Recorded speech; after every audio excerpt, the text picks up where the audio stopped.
You know that feeling, right? That quiet little restlessness, that sense that maybe something needs to change, but you can't quite put your finger on it. Oh, absolutely. It's so common. A kind of subtle inner nudge. Exactly. And that's precisely what we're getting into today on the deep dive. We're looking at some ideas from Texto Colado, which really digs into recognizing those internal signals, the ones we tend to just push aside.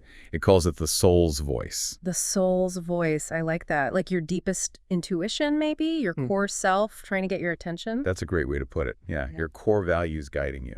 Okay. So our mission today is to walk through 7 key signs from this material. Signs that suggest your inner self is, well, asking for a change.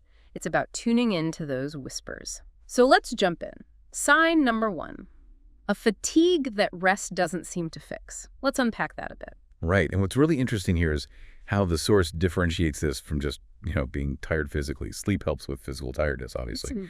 But this is termed soul exhaustion. Soul exhaustion. Okay. Yeah, it's a deeper kind of weariness. You feel drained even if you've had 8 hours of sleep.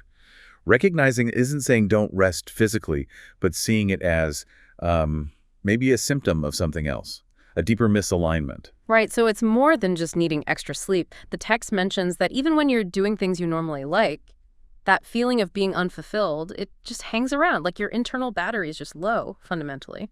Maybe you can think about, what parts of your life leave you feeling like that, even after rest. Precisely. The source argues this type of fatigue is a signal that you need some realignment, a need to reconnect with your purpose. It suggests the exhaustion stems from a gap between how you're living and what genuinely feeds your spirit. That makes a lot of sense. Okay, sign number 2. That constant feeling that something's missing, even when on the surface everything seems fine. Oh yeah, that one can be really confusing. Because externally, things might look great. Good job, nice home, stable relationships. All the boxes ticked. Exactly, all the external markers. But inside, there's this silent emptiness, as the text calls it. It's a tricky feeling to explain, even to yourself sometimes. And I like how the source reframes it. It's not like you're ungrateful or failing. It's framed as an invitation. An invitation? How so? An invitation to look inward, to ask if maybe you're living from the outside in, focusing too much on external expectations instead of what you actually need inside. Okay, so connecting that to the bigger picture, it's like your inner self, your soul, senses you're maybe a bit off track, off your true path. Yeah. And this missing something feeling is its way of giving you a nudge. Like, hey, maybe reconsider things. It's a sign your values in your daily life might not be totally in sync. That's powerful. Okay, sign number 3, finding yourself frequently asking big questions about the meaning of your life. Those moments where you think, is this really it? Or is there something more out there for me? We've all been there, I think. Definitely. And the source has a lovely way of describing these thoughts. It calls them seeds planted by your essence. They aren't just random worries, but sort of fundamental inquiries your deepest self wants you to ponder, like an internal compass trying to find north again. And the text points out that answering these questions often requires brave answers, which is true because, let's face it, the answers might point us away from what feels comfortable or safe. Change is often scary, even necessary change. Why do you think bravery is so key here? Well, that's a really important point. Often these questions poke at the very foundations we've built. Career choices we made for security, maybe relationships based on what was expected, societal norms we just absorbed without questioning. To answer honestly might mean stepping into the unknown, and that naturally brings up fear, resistance. It takes courage to face that. Absolutely. Okay, sign 4 can feel maybe a bit more intense, emotions running high with seemingly no logical reason, like sudden irritability, waves of sadness, anxiety that just pops up out of the blue. Right. And the key thing the source offers here is perspective. These emotional surges, seemingly without a trigger, aren't just drama or a sign of weakness. They're presented more as the soul speaking through your emotional body, a more direct way for your inner self to get your attention when subtler signals aren't heard. It's like your inner self is turning up the volume, isn't it? Because the quieter nudges didn't get through. The text says it's your essence saying, pay attention, something's out of place.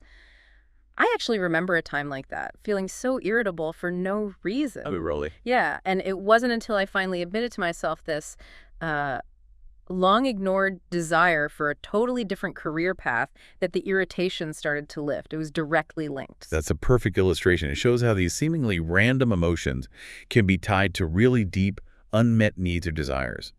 If we think back to that idea of misalignment, these strong emotions are like internal alarms, signaling that some part of your life isn't truly resonating. Makes sense. Sign number 5.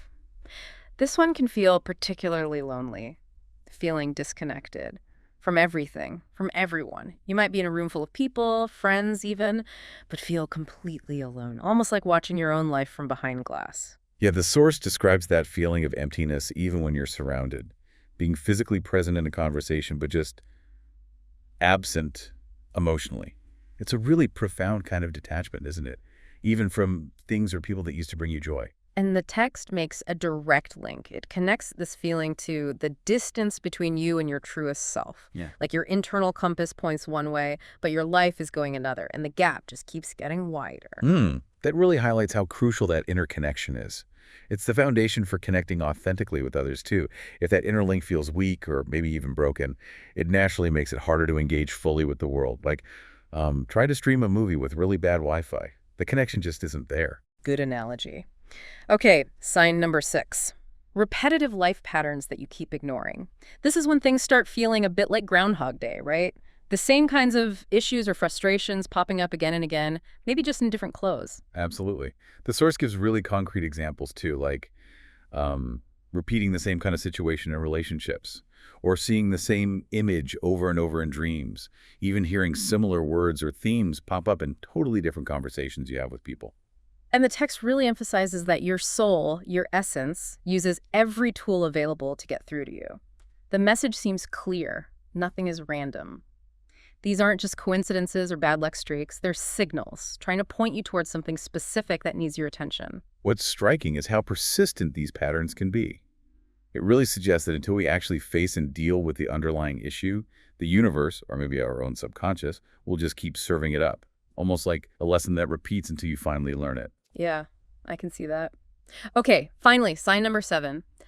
A sudden, strong urge to just change everything. Like, move to a new city, quit your job, start a whole new path. It can feel impulsive, maybe even a bit irrational. It can definitely feel that way. The source acknowledges that this desire might seem illogical, especially to others around you, but it validates it. It says the urge is real, and according to the text, it tends to bubble up when the soul feels genuinely suffocated by the current situation. It's like it's desperately seeking air in new possibilities. But then it seems really important the source adds a note of caution. It doesn't necessarily mean you should immediately, pack your bags and blow everything up overnight. Exactly. It's more about recognizing the need to listen, breathe, and begin to plan a conscious transition. It's the awareness that something big needs to shift, not necessarily the immediate drastic action. That's such a crucial distinction. The urge itself is the primary signal. It's prompting you to explore why you feel suffocated, and then to consider potential changes thoughtfully, consciously, rather than just reacting out of pure frustration or impulse. The text then shares a personal story, doesn't it, about ignoring these signs, hitting that soul exhaustion, and how finally listening, even just to small nudges at first led to gradual but really profound changes. It makes it feel less theoretical, more lived. It really does. And there's such an encouraging message woven in there. Your soul will never ask you for something you're not capable of holding. What it asks for is already inside of you, waiting to be awakened. That's a powerful reminder of our own inner resources, our capacity for growth. Which kind of brings us right back to you listening now. If you've been nodding along, if several of these signs feel familiar, well, maybe there's a reason this deep dive caught your attention today. Yeah, it definitely prompts a question for you to sit with, echoing the source. Huh? Which of these signs have you been feeling lately? Maybe just take a quiet moment to reflect on that. The source even invites people to share their experiences, which suggests there's real value in knowing you're not alone in feeling these things. And obviously, if this resonates, the encouragement is there to explore it more deeply for yourself. So as we start to wrap up our exploration of Texo Colado, maybe let's hold on to one final thought from it. It stresses how important it is not just to quiet the mind, which we often think is the path to peace, but also to actively practice listening to the soul. Yeah. And it puts it so beautifully sometimes. It only takes listening with presence to begin the change. Hmm. Just that simple act of truly paying attention to those inner signals, acknowledging them without judgment, that can be the very first step. Perhaps the core takeaway here is this idea of an inner compass, that deep down each of us has this source of wisdom, this guiding force. And if we can learn to really listen to it, trust it, it will help steer us towards a path that feels more authentic, more whole. It encourages you to trust that inner knowing wherever it might be leading you.